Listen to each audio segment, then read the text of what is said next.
بان نہایت رحم ونستعينه ونستغفره ونؤمن به ونتوكل عليه ونعوذ بالله من شرور أنفسنا ومن سيئات أعمالنا من يهده الله فلا مضل له ومن يضلله فلا هادي له وأشهد أن لا إله إلا الله وحده لا شريك له وأشهد أن محمدا عبده ورسوله أما بعد فإن خير الحديث كتاب الله وخير الهدي هدي محمد صلى الله عليه وسلم وشر الأمور محدثاتها وكل محدثة بدعة وكل بدعة ضلالة وكل ضلالة في النار.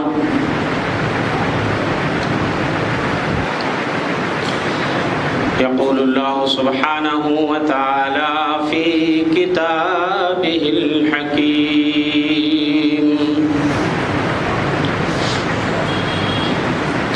يا أيها الذين آمنوا لا تقدموا بين يدي الله ورسوله واتقوا الله إن الله سميع عليم.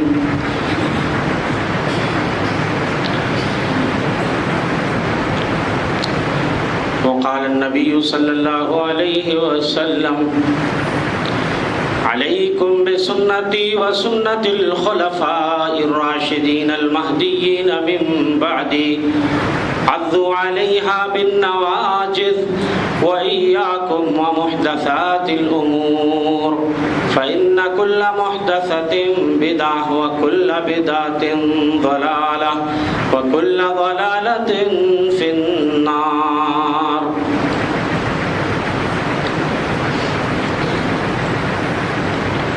تمام تعریفیں، حمد و ستائش، کبریائی اور بزرگی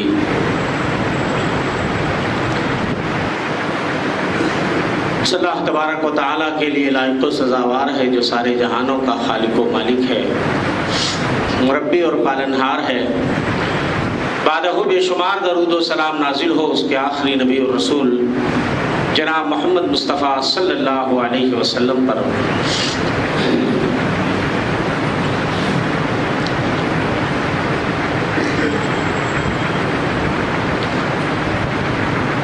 ایک مسلمان کے اوپر یہ واجب اور ضروری ہے کہ وہ جب تک دنیا میں زندہ رہے سنتوں کا پیروکار بن کے زندہ رہے. پیارے رسول صلی اللہ علیہ وسلم کے بتائے ہوئے طریقے کے مطابق زندگی گزارے. جن چیزوں کا آپ نے حکم دیا اس سے بجا لائے اور جن چیزوں سے منع کر دیا آدمی اس سے باز آ جائے.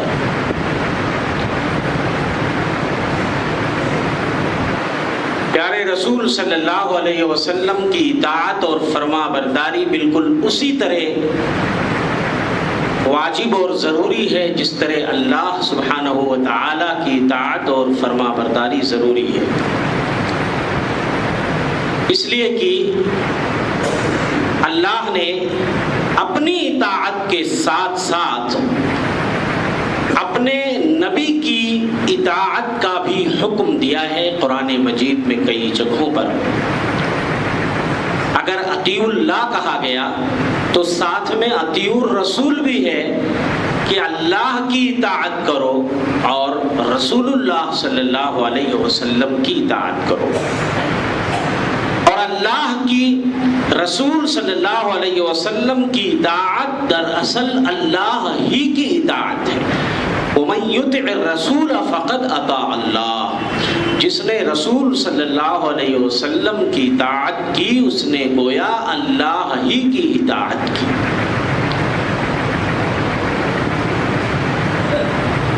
سنتوں کی پیروی، پیارے رسول صلی اللہ علیہ وسلم کی اطاعت اور فرما برداری، یہ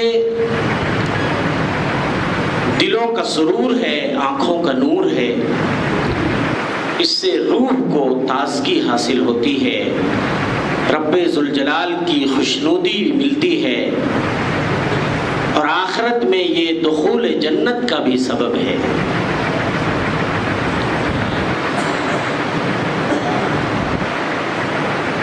اگر کوئی شخص اللہ سے محبت کرنا چاہتا ہے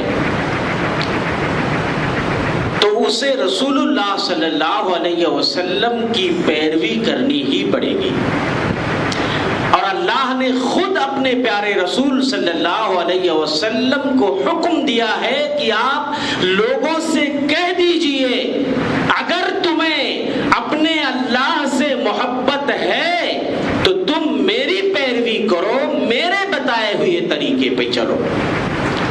قُلْ إِن كُنتُمْ تُحِبُّونَ اللَّهَ فَاتَّبِعُونِي، اے نبی آپ کہہ دیجئے لوگوں سے اگر تم اللہ سے محبت کرتے ہو تو تم میری پیروی کرو۔ یحببکم اللہ، اللہ تمہیں اپنا محبوب بنا لے گا، تم سے محبت کرنے لگے گا۔ تو اللہ کی محبت کے حصول کے لیے سب سے اہم دروازہ ہے اتباع رسول صلی اللہ علیہ وسلم، اور جو لوگ اللہ اور اس کے رسول صلی اللہ علیہ وسلم کی اطاعت اور فرما برداری کرتے ہیں، قرآن مجید کی کئی سورتوں میں، کئی آیتوں میں بڑی زبردست بشارتیں آئی ہیں ایسے بندوں کے لیے جو اللہ کی بھی اطاعت کرتے ہیں اور اس کے رسول صلی اللہ علیہ وسلم کی بھی اطاعت کرتے ہیں۔ چند آیتیں میں آپ کی خدمت میں رکھتا ہوں، آپ بشارتیں دیکھتے جائیے، کیا کیا نعمتیں ہیں، کیا کیا بشارتیں ہیں، اور کتنا اعلیٰ مقام ہے اس بندے کا جو اللہ کی بھی اطاعت کرتا ہے اور رسول اللہ صلی اللہ علیہ وسلم کی بھی اطاعت کرتا ہے۔ فرمایا رب ذوالجلال نے وَمَن يُطِعِ اللَّهَ وَرَسُولَهُ يُدْخِلْهُ جَنَّاتٍ تَجْرِي مِن تَحْتِهَا الْأَنْهَارُ خَالِدِينَ فِيهَا وَذَلِكَ الْفَوْزُ الْعَظِيمُ، جو اللہ اور اس کے رسول کی اطاعت کرتا ہے اللہ اس کو ایسے باغات میں داخل فرمائیں گے جس کے نیچے نہریں جاری ہیں، خالدین فیہا، وہ ان باغات میں ہمیشہ رہیں گے، وذالک الفوز العظیم، یہ بہت بڑی کامیابی ہے۔ دوسری جگہ اللہ فرماتے ہیں وَمَن يُطِعِ اللَّهَ وَالرَّسُولَ فَأُولَٰئِكَ مَعَ الَّذِينَ أَنْعَمَ اللَّهُ عَلَيْهِمْ مِنَ النَّبِيِّينَ وَالصِّدِّيقِينَ وَالشُّهَدَاءِ وَالصَّالِحِينَ وَحَسُنَ أُولَٰئِكَ رَفِيقًا، جو اللہ اور اس کے رسول کی اطاعت کرتا ہے ایسے لوگ ان لوگوں کے ساتھ ہوں گے جن پہ اللہ نے بڑا انعام کیا ہے، بڑا فضل ہے، بڑا انعام ہے، بڑی مہربانی ہے اللہ کی ان لوگوں پر جیسے انبیاء ہیں، شہداء ہیں، صالحین ہیں، صدیقین ہیں، اور یہ کتنے بہترین ساتھی ہیں۔ تو ان لوگوں کی رفاقت ملے گی ایسے شخص کو جو اللہ اور رسول کی اطاعت کرتا ہے، فرما برداری کرتا ہے۔ دوسری جگہ اللہ فرماتے ہیں وَمَن يُطِعِ اللَّهَ وَرَسُولَهُ، جو اللہ اور اس کے رسول کی اطاعت کرتا ہے، فَقَدْ فَازَ فَوْزًا عَظِيمًا، جو اللہ اور اس کے رسول کی اطاعت کرے وہ حقیقت میں بہت بڑی کامیابی سے ہمکنار ہو گیا، بہت بڑی کامیابی سے وہ ہمکنار ہو گیا. تو یہ کامیابی ہے, کامرانی ہے دنیا میں بھی اور آخرت میں بھی. اور یہ بہت بڑی سعادت کی بات ہے کہ اگر ایک شخص اللہ کی اطاعت کے ساتھ ساتھ پیارے رسول صلی اللہ علیہ وسلم کی سنتوں کو تلاش کرتا ہے اور آپ کے نقش قدم پہ چلنے کی کوشش کرتا ہے اور سنتوں کی روشنی میں اگر کوئی شخص زندگی گزارتا ہے تو حقیقت میں یہ بہت بڑی کامیابی ہے. تو یہ تو آپ نے ابھی کامیابی سنی. جو لوگ رسول اللہ صلی اللہ علیہ وسلم کی سنتوں کا خون کرتے ہیں, آپ کے احکام کی مخالفت کرتے ہیں, آپ کے بتائے ہوئے طریقے پر نہیں چلتے ہیں, ایسے لوگوں پر کتنی لعنتیں ہیں, کتنی وعیدیں آئی ہیں, وہ بھی ذرا آپ سن لیجئے. فرمایا رب ذوالجلال نے فَلْيَحْذَرِ الَّذِينَ يُخَالِفُونَ عَنْ أَمْرِهِ, جو لوگ رسول اللہ کے حکم کی مخالفت کرتے ہیں انہیں ڈر جانا چاہیے. ان تصیبہم فتنہ, کہیں وہ فتنے میں گرفتار نہ ہو جائے, او یصیبہم عذاب علیم, یا وہ دردناک عذاب میں گرفتار نہ ہو جائیں. دو میں سے ایک ہونا ہی ہے, یا تو دونوں ہوگا یا دو میں سے ایک لا محالہ ہوگا. یا تو آدمی فتنے میں گرفتار ہو جائے گا, جیسے کفر کا فتنہ, بدعت کا فتنہ, نفاق کا فتنہ, کسی نہ کسی فتنے میں وہ شخص گرفتار ہو جائے گا جو شاہراہ سنت سے بھٹک جائے گا, جو رسول کے راستے سے بھٹک جائے گا, وہ کسی نہ کسی بدعت میں یا نفاق میں ضرور گرفتار ہو جائے گا. یا دوسرا آپشن, یا دردناک عذاب میں گرفتار ہو جائے گا. یا تو دونوں ہی چیزوں میں گرفتار ہوگا, اور دو میں سے ایک تو ہونا ہی ہونا ہے, اس لیے کہ یہ اللہ کا فرمان ہے اور یہ کبھی جھوٹا نہیں ہو سکتا ہے. جنگ احد میں تھوڑی سی مخالفت کیا ہو گئی صحابہ سے, ایک چوک ہو گئی, جیتی ہوئی لڑائی تقریباً ہار میں بدل گئی.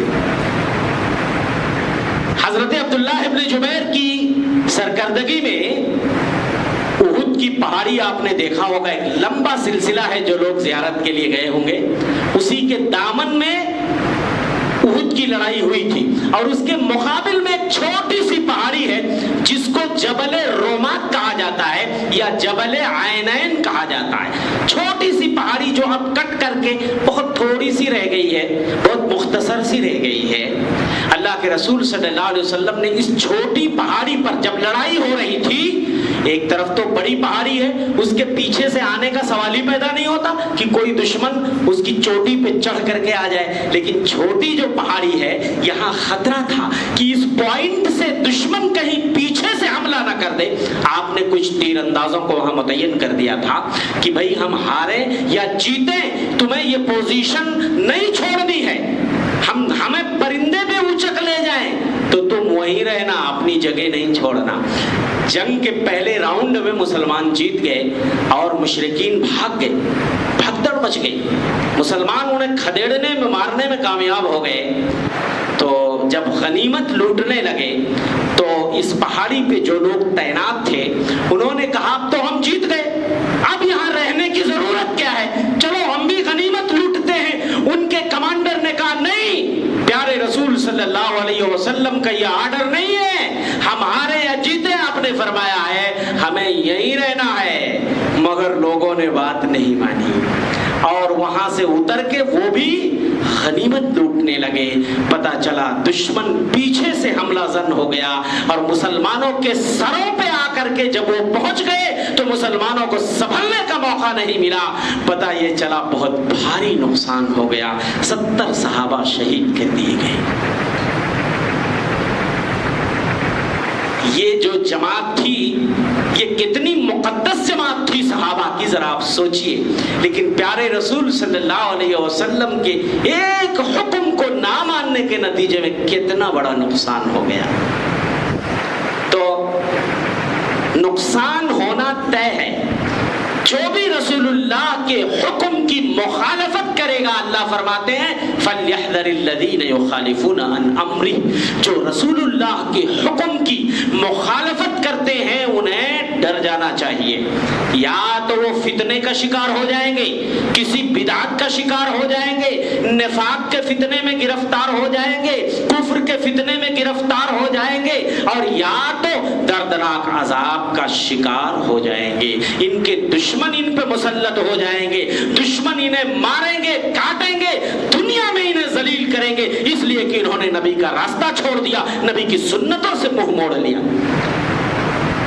آج مسلمان روتے ہیں, بلکتے ہیں, کہتے ہیں اتنی بھاری تعداد میں ہم ہیں پھر بھی ذلیل ہیں, ہماری تو کوئی سنوائی ہی نہیں ہے, ہماری تو کوئی گنتی ہی نہیں ہے. مسلمان یہ سمجھتا ہے ہاتھوں میں تسبیح کے دانے پکڑ لو اور سروں پہ ٹوپیاں لگا لو اور یہ سمجھو کہ ہم پکے مسلمان ہو گئے. آسمان سے اللہ کی نصرتیں کیوں نہیں آتی ہیں, اللہ کی مدد کیوں نہیں آتی ہے؟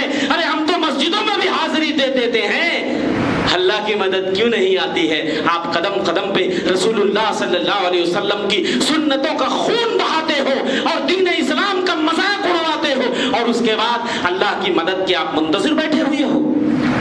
تو میرے بھائیو, ذلت اور رسوائی طے ہے جب تک لوگ رسول اللہ صلی اللہ علیہ وسلم کی سنتوں کو اپنی عملی زندگی میں نافذ نہیں کرتے, تب تک سربلندی نہیں مل سکتی ہے, تب تک کامیابی نہیں مل سکتی ہے, کامرانی نہیں مل سکتی ہے. آج لوگ کہتے ہیں, جو لوگ بدعتیں ایجاد کرتے ہیں, نئی نئی بدعت لا کر کے گھساتے ہیں, دلیل کیا دیتے ہیں؟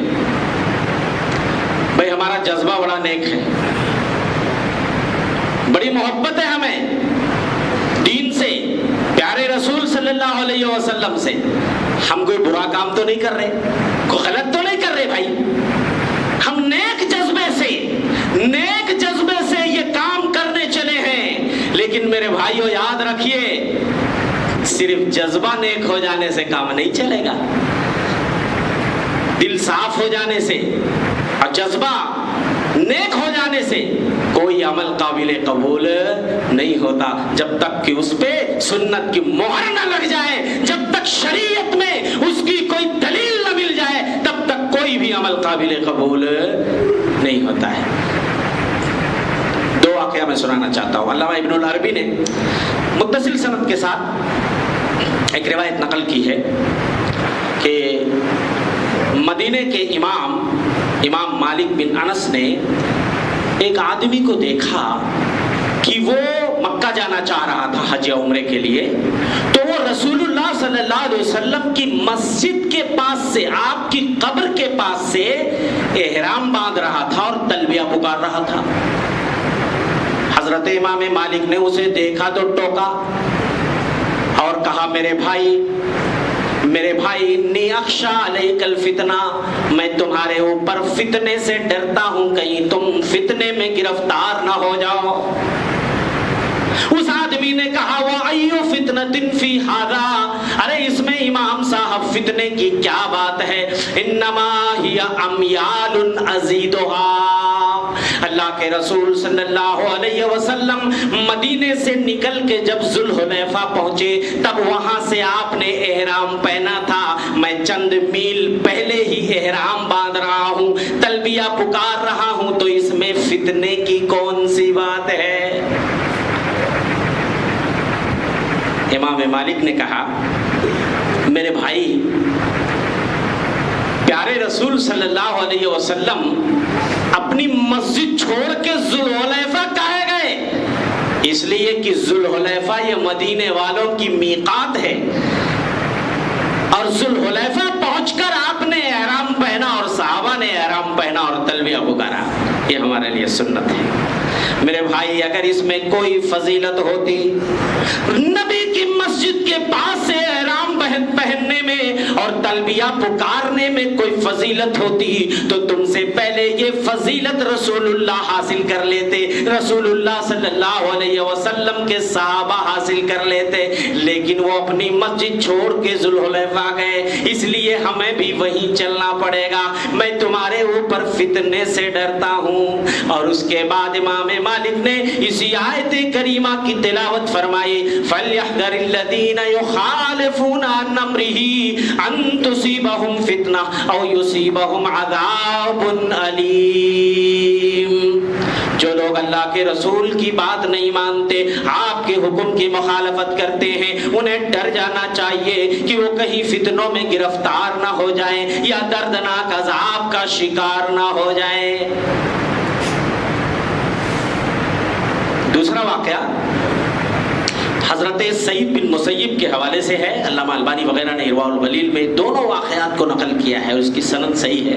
سعید بن مسیب رحمۃ اللہ علیہ بڑے تابعین میں سے ہیں۔ انہوں نے ایک آدمی کو دیکھا فجر طلوع ہونے کے بعد، فجر کی اذان ہونے کے بعد اور نماز سے پہلے 2 رکعت سے زیادہ سنت پڑھ رہا تھا۔ حضرت سعید بن مسیب نے اسے ٹوکا کہ میرے بھائی یہ طریقہ صحیح نہیں ہے، پیارے رسول صلی اللہ علیہ وسلم نے کبھی بھی فجر کی صرف 2 سنتیں پڑھی ہیں فجر سے پہلے، اس سے زیادہ نہیں، اور وہ بھی فجر کی 2 سنتیں آپ خفیف پڑھتے تھے، ہلکی پڑھتے تھے، یہاں تک کہ یہ گمان ہونے لگتا، اماں عائشہ کہتی ہے کہ ایسا لگتا کہ آپ نے فاتحہ پڑھی یا نہیں پڑھی، بہت جلدی پڑھتے تھے فجر کی 2 سنتیں۔ اس نے کہا بھائی ہم نمازیں نہ پڑھ رہے ہیں، کوئی غلط کام تھوڑی نہ کر، یہ ذرا سوچئے، ذرا دلیل، یہ بھی آپ کو مارکیٹ میں یہ دلیل سنائی دے گی۔ جب آپ کسی بدعت سے روکو گے تو لوگ کیا کہیں گے؟ کوئی گالی تھوڑی نہ دے رہے، کوئی غلط قدم تھوڑی نہ اٹھا رہے ہیں، پیارے رسول صلی اللہ علیہ وسلم سے محبت کے جذبے میں ہم یہ کام کرنے چلے ہیں، یہ محبت کا ایک اظہار ہے۔ تو کیا اس محبت پہ کوئی بین لگا سکتا ہے؟ اس محبت سے کوئی ہمیں روک سکتا ہے؟ وہ آدمی کہتا ہے ایعذبنی اللہ علی الصلاۃ۔ حضرت سعید بن مسیب بتائیے میں نماز پڑھ رہا ہوں، کوئی غلط کام نہیں کر رہا ہوں، میں 2 پڑھوں 4 پڑھوں 6 پڑھوں، کیا اللہ مجھے نماز پڑھنے پہ عذاب دے گا؟ امام صاحب نے کہا نہیں، اللہ تمہیں نماز پڑھنے پہ عذاب نہیں دے گا، ولیکن یعذبک علی خلاف السنہ، مجھے ڈر ہے کہ اللہ سنتوں کی مخالفت کے نتیجے میں تمہیں عذاب دے سکتا ہے، سنت کی مخالفت کے نتیجے میں اللہ تمہیں عذاب دے سکتا ہے۔ اذان سے پہلے لوگ درود پڑھتے ہیں، پھر اذان دیتے ہیں۔ اگر روکا جائے تو کہتے بھائی آپ لوگوں کو درود سے اتنی تکلیف کاہے ہے؟ بھائی درود آپ لوگ پسند نہیں کرتے کیا؟ یہ کون کہتا ہے کہ ہم درود پسند نہیں کرتے؟ میرے بھائیو، دنیا کا کون مسلمان درود پسند نہیں کرے گا؟ نبی پہ سلام بھیجنا پسند نہیں کرے گا؟ یہ تو نبی کریم صلی اللہ علیہ وسلم کی حدیث ہے کہ وہ شخص بخیل ہے جس کے سامنے میرا نام پڑھا جائے، لیا جائے اور وہ میرے اوپر درود نہ بھیجے۔ تو جب بھی نبی کا نام آئے میرے پیارو، کم سے کم صلی اللہ علیہ وسلم تو کہہ لیا کرو یار۔ ایک زمانہ تھا کہ ہماری مسجدیں گونج جایا کرتی تھی۔ ہم یہ نہیں کہتے کہ ان لوگوں کی طرح کہ جب ان کا مولوی بیٹھتا ہے واز کرنے کے لیے، جب تک 10 بار نہیں آپ سے باآواز بلند درود پڑھوا لے گا تقریر نہیں شروع کرے گا، اور تقریر کے بیچ میں بھی اگر سانس لینا ہے تو بھی 10 بار پڑھوائے گا۔ ہم یہ نہیں کہتے، لیکن کم از کم نبی کا نام آئے صلی اللہ علیہ وسلم پڑھ لیا کرو۔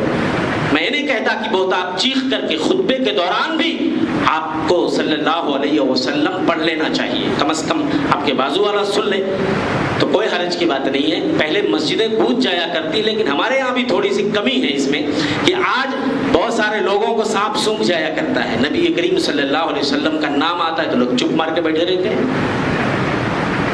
تو درود اگر آپ اذان سے پہلے پڑھ کے پھر اذان دے رہے ہو، میرے بھائیو، کیا یہ طریقہ نبی نے سکھایا ہے؟ اور کیا یہ صحابہ کے زمانے میں یہ طریقہ تھا؟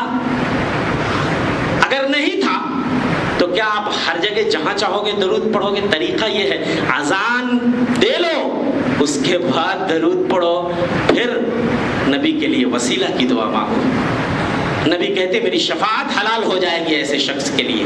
اور ہم بھی جب اذان سنیں تو اس کے بعد نبی پہلے جواب دے اذان کا، پھر درود پڑھیں اور اس کے بعد پھر نبی کے لیے وسیلہ مانگیں۔ یہ وسیلہ ایک بہت بلند والا مقام ہے جو ہمارے نبی کو انشاءاللہ ملے گا. تو ہم مانگیں گے تو ہمارے لیے شفاعت حلال ہو جائے. اب کوئی کہے ہمیں درود سے بہت محبت ہے, اب وہ نماز میں کھڑے ہو کر کے فاتحہ کے بدلے درود پڑھنا شروع کر دیں, تو آپ کہیں بھی پڑھو گے؟ نہیں میرے پیارو, جہاں جو جس چیز کی جگہ ہے وہی پڑھنی ہے, جس کا جو محل ہے. ہمیں اپنی طرف سے کوئی دین نہیں بنانی, کوئی شریعت نہیں بنانی, کوئی طریقہ ایجاد نہیں کرنا, اس لیے کہ جو بھی طریقہ دین میں نیا گھسا دیا جائے وہی بدعت ہے. اللہ کے رسول صلی اللہ علیہ وسلم فرماتے, بخاری مسلم کی مشہور روایت, من احدث فی امرنا ھذا ما لیس منہ فہو رد. جو ہمارے دین میں کوئی نئی بدعت گھسائے, نئی چیز ایجاد کرے, وہ مردود ہے. دین میں جو گھسائے, اچھا جب ہم کہتے فلاں چیز بدعت ہے تو کہتے گھڑی کا ہے مانگتے, یہ بھی تو بدعت ہے. لاؤڈ اسپیکر میں آواز کا ہے اذان دیتے, یہ بھی تو بدعت ہے. یہ بھی نئی ایجاد شدہ چیز ہے. میرے بھائی یہ دنیا کی جو ترقیاں ہیں, یہ دنیا کی جو ترقیاں ہیں یہ تو ہوتی رہیں گی, اس میں کہیں منع نہیں ہے. جو دین میں نئی چیز گھسائے وہ اصلی بدعت تو وہ ہے شرعی بدعت, اصطلاحی بدعت, جو دین میں نئی چیز گھسا دی جائے. ذرا دیکھیں صحابہ کرام کتنے متبع سنت ہوا کرتے تھے. حضرت عبداللہ ابن عمر کے بازو میں ایک شخص کو چھینک آئی تو اس نے کہا الحمدللہ والصلاۃ علی رسول اللہ. کتنی بڑھیا بات, الحمدللہ والصلاۃ علی رسول اللہ. حضرت ابن عمر نے فرمایا میرے بھائی ہاکذا امرنا, اس طرح ہمیں حکم نہیں دیا گیا ہے. ٹھیک ہے الحمدللہ کہو, الحمدللہ علی کل حال کہو, لیکن یہاں پہ درود بھیجنے کا حکم نہیں دیا گیا ہے. اما عائشہ سے کسی نے فتویٰ پوچھا, اما عائشہ عقیقے میں اگر کوئی شخص اونٹ قربان کر دے تو کیا فتویٰ دیتی ہیں؟ کہنے لگی میں فتویٰ تو نہیں دوں گی, لیکن اتنا کہوں گی سنت و افضل, سنت کا طریقہ زیادہ بہتر ہے. نبی بھی تو اونٹ قربان کر سکتے تھے, لیکن نبی نے اونٹ نہیں قربان کیا. کیا قربان کیا؟ بکرا بکری. یہ سنت ہے, یہ سنت ہے, اور اس کو کہتے ہیں اتباع سنت. اتباع سنت کا جذبہ مردوں میں بھی ہونا چاہیے, عورتوں میں بھی ہونا چاہیے, لیکن عورتیں بڑی کمزور ہوتی ہیں اس سلسلے میں. سنتوں کی پیروی کرنے میں عورتیں ذرا سنتوں کو کی خاطر میں نہیں لاتی, جبکہ ہماری بہنوں کو بھی چاہیے کہ وہ بھی اپنے اندر اتباع سنت کا جذبہ پیدا کریں اور بدعتوں سے دور بھاگیں. اما عائشہ کے گھر میں ایک عورت آتی ہے, اس کے ساتھ ایک بچی تھی اور اس کے پیروں میں گھنگرو بدے ہوئے تھے. ذرا دیکھیے جذبہ دیکھیے. اما عائشہ نے کہا یا تو اس بچی کو میرے گھر سے نکالو, یا تو پھر اس کے گھنگرو ابھی کاٹ دو, تب میں اس کو اپنے گھر میں آنے کی پرمیشن دے سکتی ہوں. اس لیے کہ میں نے نبی سے یہ حدیث سنی ہے, اس گھر میں کبھی ملائکہ داخل نہیں ہو سکتے, فرشتے نہیں آ سکتے. جس میں گھنٹی کی آواز آتی ہو, یا جس میں کتا ہو, یا جس میں تصویریں لٹکتی ہوں جاندار کی, اس میں ملائکہ نہیں آتے. یہ ہے جذبہ اتباع سنت. تو میں یہ کہہ رہا تھا کہ صرف جذبہ نیک ہو جانے سے کام نہیں چلے گا, دلیل چاہیے, دلیل چاہیے.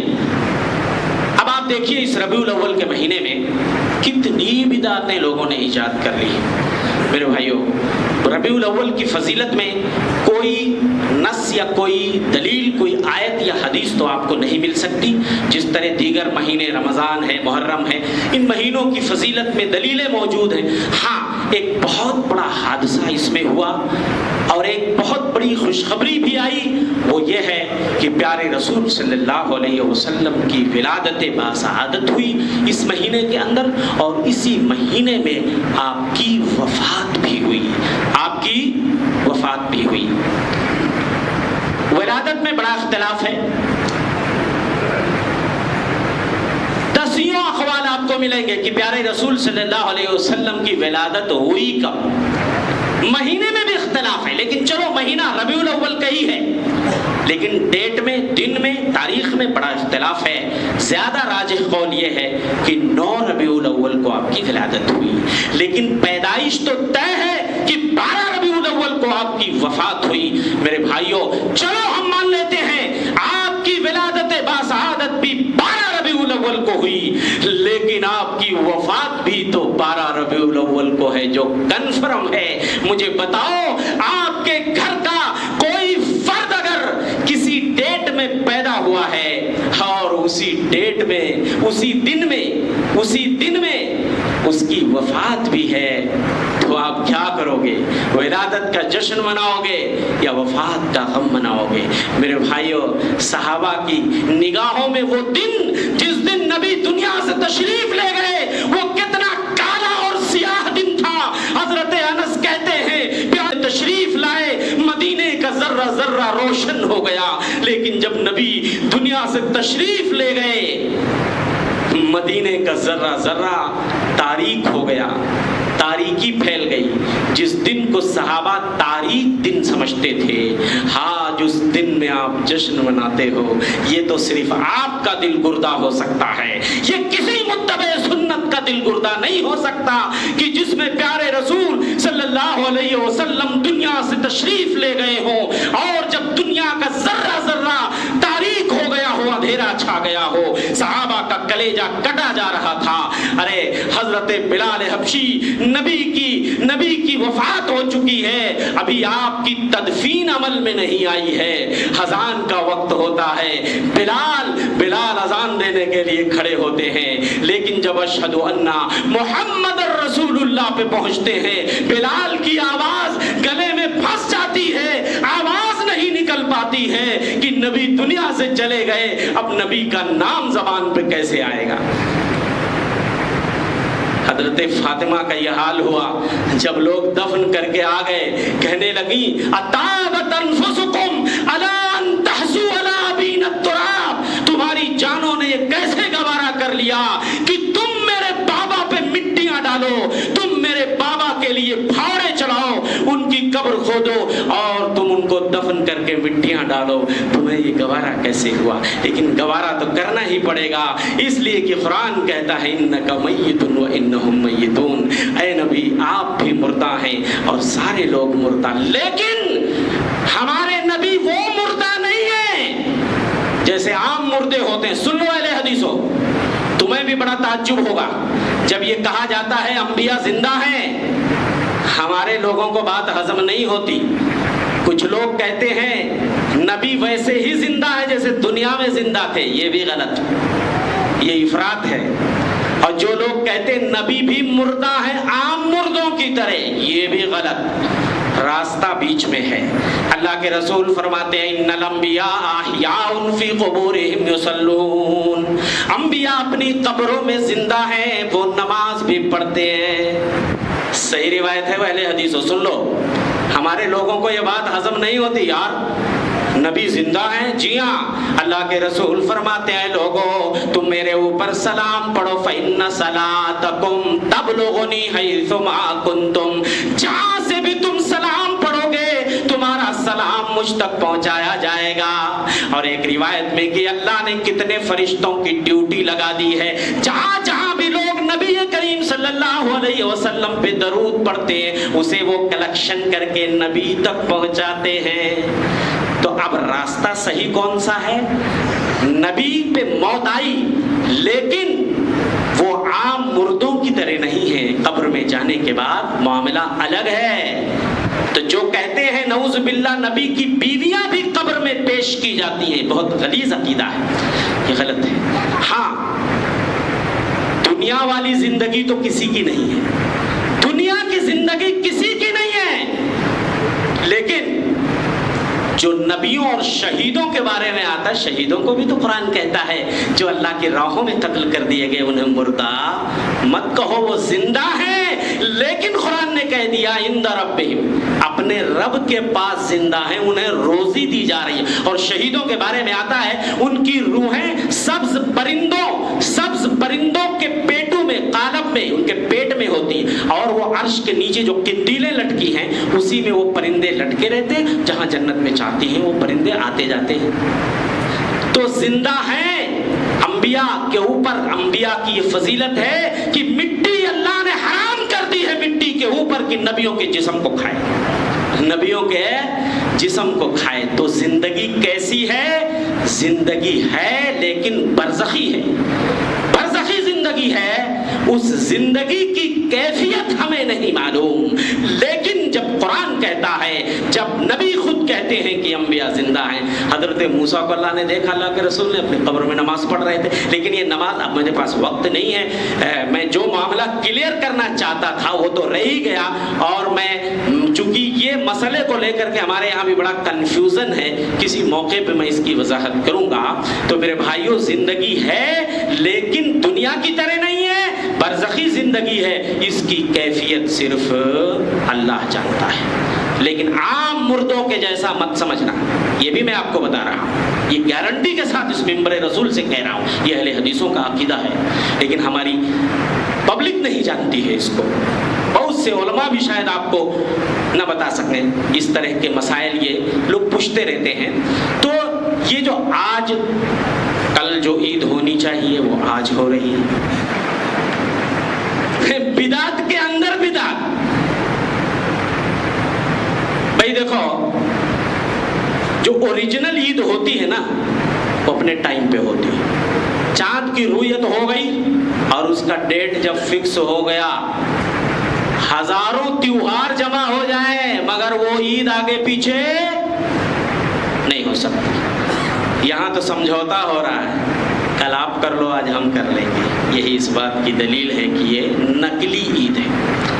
مسلمانوں کو نبی نے جو عیدیں دی ہیں تو ہی عید ہے۔ اصلی اور نقلی کا فرق میں آپ کو بتا رہا ہوں، اور اس فرق کو سمجھ کے یہاں سے جائیے۔ مجھے نہیں لینا دینا کسی سے کون کیا کر رہا ہے، بس آپ کو اصلی نقلی کا فرق سمجھا رہا ہوں۔ اصلی عید جو ہے نا، اس کے لیے بہت سارے نبی کے فرمان ملیں گے، حدیثیں ملیں گی، اور حدیثوں کی کتابوں میں باب ملے گا، باب صلاۃ العیدین۔ عیدین کا باب یہ ہے، عیدین کا باب، لیکن یہ والی عید کا کوئی باب دکھا دیجئے حدیث کی کتاب میں یا فقہ کی کتاب میں ہی دکھا دیجئے، یہ باب نہیں ملے گا، نہ کوئی حدیث۔ ارے ملے گی کیسے حدیث؟ جو 400 سال کے بعد جو چیز ایجاد کی گئی اس کی دلیل ڈھونڈو تو ڈھونڈتے رہ جاؤ گے، ملے گی کہاں سے؟ 400 سال کے بعد 4 صدی ہجری میں یہ بدعت ایجاد کی گئی، اس سے پہلے اس کا کوئی تصور ہی نہیں تھا۔ 2 چیزیں ہو گئی۔ تیسری چیز، اصلی اور اوریجنل عید جو ہوتی ہے نا، اس میں 2 گانا پڑھا جاتا ہے، پڑھا جاتا ہے کہ نہیں پڑھا جاتا؟ 2 رکعت پڑھی جاتی ہے، اور 2 رکعت گیا گزرا مسلمان بھی 2 رکعت پڑھتا ہے۔ یہ کیسی عید ہے جس میں 2 گانا ہی نہیں، 2 گانا ہی نہیں؟ اور اصلی عید جو ہوتی ہے میرے بھائی، زبانوں پہ لوگ تکبیر کے کلمات سجائے ہوئے عیدگاہ جاتے ہیں، زبانوں سے اس قدر لوگ تکبیرات کی آوازیں پوری فضا میں گونجتی رہتی ہیں، اللہ اکبر اللہ اکبر لا الہ الا اللہ، لیکن نقلی عید میں ڈھول تاشے تبلے اور ڈی جے کی منحوس آواز سے پوری فضا گونجتی ہے۔ فیصلہ آپ کو کرنا ہے کہ کہاں ہے اصلی عید اور کہاں ہے نقلی عید۔ جو اصلی عید ہوتی ہے، اصلی عید جو ہوتی ہے میرے بھائیوں، اس میں یہ رقص و سرور نہیں ہوتا، یہ ہلڑ بازی نہیں ہوتی، مرد و زن کا یہ اختلاط نہیں ہوتا۔ تو یہ آپ فیصلہ آپ کیجئے۔ اس لیے میرے بھائیوں، جب تک ہم دنیا میں زندہ رہیں، سنتوں کے پیروکار بن کے زندہ رہیں، پیارے رسول صلی اللہ علیہ وسلم کی سنت کو اپنی عملی زندگی میں نافذ کریں، اور سنتوں کی اتنی اہمیت ہماری شریعت میں کہ اس کے لیے ایک مستقل خطبہ چاہیے الگ سے، کہ سنتوں کی پیروی مردوں کے لیے بھی ضروری ہے، عورتوں کے لیے بھی ضروری ہے۔ انشاءاللہ کسی موقع پہ اتباع سنت کے حوالے سے میں گفتگو کروں گا۔ یہ اپنے آپ میں ایک بڑا ہی اہم ٹاپک ہے، یہاں صرف اشارے کیے جا سکتے ہیں، اتنے مختصر وقت میں بہت ساری باتیں نہیں۔ اس لیے میرا میسج اور پیغام یہی ہے کہ جب تک دنیا میں زندہ رہیے، آپ بدعتوں سے اپنے دامن کو بچاتے رہیے اور سنتوں کو اپنی عملی زندگی میں نافذ کیجیے۔ بدعتوں سے ناتا توڑیے، یہ میسج جو میں دینا چاہتا ہوں، میری ایک نظم ہے اس پہ۔ بدعتوں سے ناتا توڑیے، سنتوں سے پیار کیجیے، مصطفیٰ کے قول و فعل پر جان و دل نثار کیجئے، چاہتے ہو بگڑی ہر بنے اور سکون قلب بھی ملے، اپنے رب کا ذکر صبح و شام آپ بار بار کیجئے۔ اللہ سے دعا ہے کہ مولا کائنات ہم سب کو سنتوں کا پیروکار بنا کے زندہ رکھے، بدعتوں سے اللہ ہمیں دامن کو بچانے کی توفیق بخشے، آمین و توفیق الا باللہ، وصلی اللہ علیہ محمد بارک اللہ علیہ وآلہ فی القرآن العظیم ونفعني وإياكم بالآیات